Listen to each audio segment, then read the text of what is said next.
বউ মানে বোমা।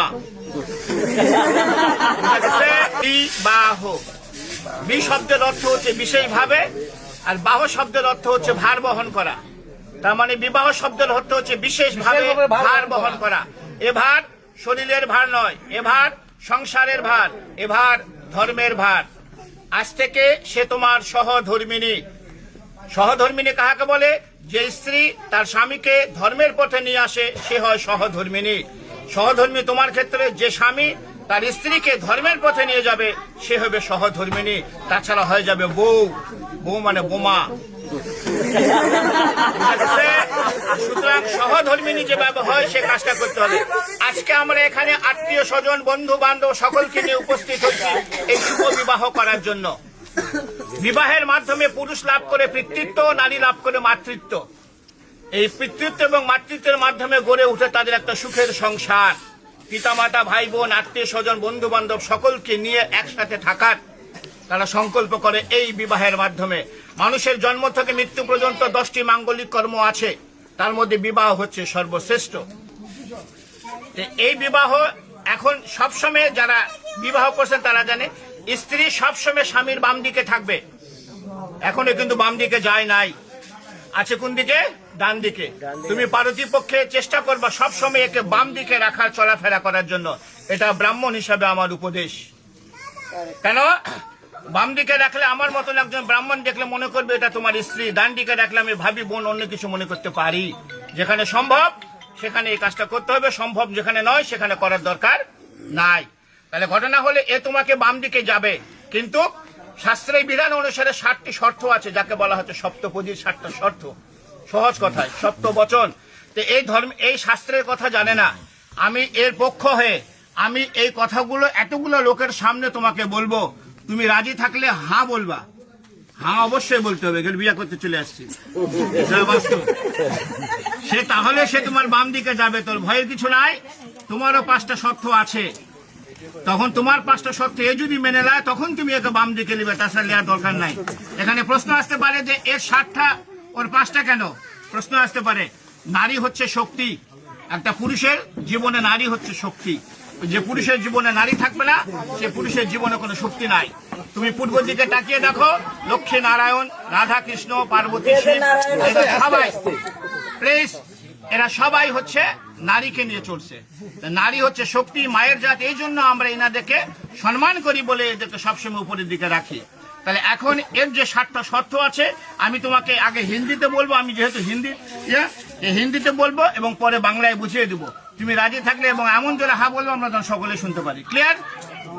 বলছে প্রথমে, হে পতি বা হে স্বামী, তীর্থ যাত্রা, व्रत उद्यापन, यज्ञ दान, पूजा पर्वन, उपवास इत्यादि शुभ कर्मों मेरे साथ लेकर करोगे तो मैं आपके बाम भाग में जाऊं। बोलছে হে পত্নী বা হে স্বামী, আজ থেকে যদি কোনো তীর্থযাত্রা, ব্রত উদযাপন, যজ্ঞ দান, পূজা পার্বণ, উপবাস ইত্যাদি শুভ কর্ম একে সঙ্গে নিয়ে করো তাহলে সে তোমার বাম দিকে যাবে, তাছাড়া নয়। কারণ সে গোত্রান্তর হয়ে তোমার গোত্রে চলে গেছে। রাজি কি রাজি নয়? राजी। द्वितीय, होम यज्ञ आदि करके देव को पूजन तथा श्रद्धा तर्पण आदि में पितरों में मेरे साथ लेकर पूजन करोगी मैं तो आपके बाम भाग में जाऊं। बोलते होम यज्ञ आदि ऐसे होम यज्ञ आदि करे যদি কোনো দান করতে চাও এবং তথা শ্রদ্ধা তর্পণ অর্থাৎ আমাদের মহালয়া যে হয় না, পিতৃপুরুষের নামে পূর্বপুরুষের নামে জল দিতে হয়, তিল তর্পণ করতে হয়। এই পূর্বপুরুষ যেহেতু সে গোত্রান্তর হয়ে তোমার গোত্রে গেল, এখন তোমার বাসায় যদি এই বিধানটা থাকে তাহলে একে সঙ্গে নিয়ে তোমাকে করতে হবে, তাহলে সে তোমার বাম দিকে যাবে, তাছাড়া নয়। राजी। तृतीय, कुटुंब के रखा करो, अतिथि आप्यायन करो और घर में गौ महिष पशु रखो, फिर उनको पालन करो। संसार धर्म में रत रहो, मैं तो आपके बाम भाग में जाऊं। बोलছে কুটুমকে রক্ষা করো মানে অতিথি আপ্যায়ন করো। অতিথি হচ্ছে নারায়ণ। বাসায় যদি তোমার সম্ভব হয় গরু মহিষ এগুলো পালন করতে চাও এবং সংসার ধর্মের মধ্যে যদি রত থাকতে চাও তাহলে সে তোমার বাম দিকে যাবে, তাছাড়া নয়। राजी। चौथे ভালো করে শুনবা, धन धान्य आदि के खर्च करो, दूसरे के घर में रखो, तो मेरे साथ पूछ के करोगे तो मैं आपके भाम भाঙবে যাও। এতদিন যা করেছি এখন থেকে ধন ধান্য আদিকে খরচ করে ইচ্ছা মতন আর খরচ করা যাবে না। দুসরাকে ঘর মে রাখো, অন্যকে যদি বাসায় রাখতে চাও, অন্য যে কোনো হোক, কোনো কাজের লোক হোক তোমার, যে তাহলে এর সঙ্গে একটু পরামর্শ করে তাহলে তোমাকে রাখতে হবে, তাছাড়া নয়। রাজি। पांचवे, मंदिर बगीचा घर तालाब इत्यादि बनाओ, बना के तथा उसके रक्षा करो तो मैं आपके बांग भाग में जाओ। भगवान যদি কোনো সময় কৃপা করে তুমি মন্দির বানাও, বাগিচা বানাও, ঘর বানাও এবং বানানে শুরু হবে না, ওদেরকে রক্ষা করো, তাহলে সে তোমার এগুলি পরামর্শগুলো তার সঙ্গে একটু করতে হবে, কারণ সে হয়ে যাবে সহধর্মিণী। তার মানে তার সঙ্গে একটু পরামর্শ করে এই কাজগুলো করতে হবে, তাহলে সে তোমার বাম দিকে যাবে, তাছাড়া নয়। রাজি। এখন এই দুটো ভালো করে শুনবা। परदेश में यह अपना देश में व्यवसाय वाणिज्य चाकरी कृषि काज करके कमा कर लाओ और मेरे संपूर्ण भरण पोषण करो, मेरे बाबा माँ भाई बहन आत्मीय स्वजन के सम्मान करो तो मैं आपके बाम भाग में जाऊं। निजे देश होक विदेश होक, যার যে কর্ম ব্যবসা বাণিজ্য চাকরি কৃষি কাজ করে ইনকাম করে এনে এর সম্পূর্ণ ভরণ পোষণ তোমাকে করতে হবে। এর বাবা মা ভাই বোন আত্মীয় স্বজন যেগুলো আছে তাদেরকে সম্মান করতে হবে, তাহলে সে তোমার বাম দিকে যাবে, তাছাড়া নয়। রাজি। এটা একটু ভালো করে শুনো তুমি, অবশ্য তোমার কাছে কোনো সমস্যা নেই। সাথে, आज से हम आपका पत्नी सब सुख दुख भाग के लेऊंगा और रत्न तो हीन भावना और कामना हुए, परंतु पर स्त्री और पर नारी के नाश हो तो मैं आपके बाम भाग में जाऊं। কি বলছে? আজ থেকে আমি তোমার পত্নী, আমরা একে অপরের সুখ দুঃখ ভাগ করে নিব, অত্যন্ত হীন ভাবনা ও কামনা হয়ে, परंतु पर স্ত্রী অন্য কোন স্ত্রী পর নারীকে নাশ হও, অর্থাৎ একে আজ থেকে যে চোখে দেখা যাবে এই চোখটা আর অন্য কোন নারীর প্রতি দেওয়া যাবে না, তাহলে সে তোমার বাম দিকে যাবে, তাছাড়া নয়। সবচেয়ে গুরুত্বপূর্ণ এটা। তোমার 7টা শর্ত সে মেনে দিছে, আমরা শুনছি। এখন তোমাদের 5টা শর্ত আছে, তোমাকে বলবে, তুমি যদি মেনে নাও তাহলে সে তোমাকে বাম দিকে নিবে, তাছাড়া কিন্তু গুটে টালমা চলে যাবে। ভালো করে শুনবা। बर बोलছে, हे पत्नी मेरे चित्त के अनुकूल तुम्हारा चित्त रहेगी और सदा सदैव मेरे आज्ञा पालन करेगी तो तुम्हारा कहा हुआ वचन में मान लूंगा। बोलছে, हे पत्नी मेरे चित्त के अनुकूल, चित्त শব্দের অর্থ হচ্ছে মন, ওর মনের অনুকূলে তোমার মন সদা সর্বদা থাকতে হবে এবং তার আজ্ঞা পালন করতে হবে, তাহলে সে তোমাকে বাম দিকে নিবে, তাছাড়া নয়। রাজি।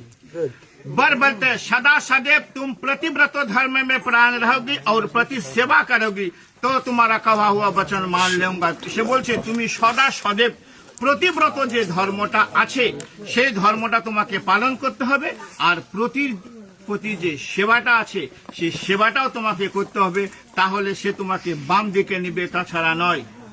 আচ্ছা, এখন ভালো করে শুনবা এই কথাটা কিন্তু। বুঝছো? बर बोलते हैं, बोलছে, आज से तुम्हारा सास सिंहार जब मैं घर रहूंगी तब तुम पूरा तरह से करोगी, अन्यथा नहीं, इसलिए तुम्हारा सब सास सिंगार मेरे लिए है। बर बोलছে, স্বামী যখন, প্রত্যেক নারীরই কর্তব্য, যারা আছেন বিবাহ করছেন তারা জেনে নেন, প্রত্যেক নারীরই কর্তব্য, স্বামী যখন বাসায় থাকবে তখন নারীদেরকে উচিত অত্যন্ত সেজে গুজে থাকার। স্বামী বাসায় নাই, সাজার কোনো দরকার নাই, কারণ এই সাজ দেখার অধিকার সম্পূর্ণ হচ্ছে স্বামীর। ওই একটা শর্ত দিয়ে আসছে, ওই যে পরান্ত পর স্ত্রী না কর, এই যদি সেজে গুজে অন্য জায়গায় থাকে অন্যজনের চোখ করবে। এই জন্য স্বামী যখন বাসায় থাকবে প্রত্যেক নারীদের সেজে গুজে থাকতে হবে, স্বামীর চোখ যায় অন্য কোনো নারীর প্রতি না যায়। স্বামী যদি বাসায় থাকে সাজবে, স্বামী বাসায় না সাজা দরকার নাই। স্বামী যদি তোমাকে সঙ্গে করে কোথাও নিয়ে যায়, তুমি যত পরিমাণ সেজে গুজে যাবা তাহলে সে তোমাকে বাম দিকে নিবে, তাছাড়া নয়। রাজি। আজকালকার যুগে স্বামী যখন বাসায় থাকে মেয়েরা কি করে? ম্যাক্সি পরে থাকে।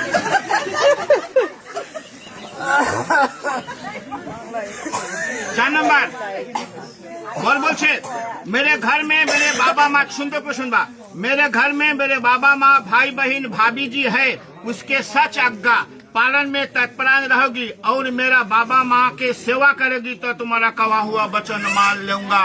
বলিছে তুমি এই পরিবারে 20 বছর 22 বছর 24 বছরের পিতামাতা ইনারা, আমি ইনাদেরকে ভুলতে বলিনি।